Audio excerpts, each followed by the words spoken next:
আজ কেন সারা দেশে দুর্নীতি আর দুর্নীতি, ঝগড়া ফাসাদ সৃষ্টি হয়ে মরছে কেন নির্দোষী।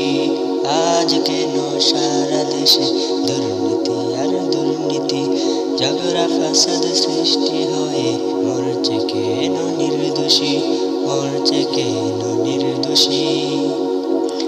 স্বাধীন বাংলা স্বাধীন মানুষ মরবে কেন জুলুমে, লক্ষ মাবুন জীবন দিল এর প্রতিদানই হবে, এর প্রতিদানই হবে। স্বাধীন বাংলা স্বাধীন মানুষ মরবে কেন জুলুমে, লক্ষ মাবুন জীবন দিল এর প্রতিদানই হবে, এর প্রতিদানই হবে। ৭১-এর স্বাধীনতার হলো এবারে কি হাল,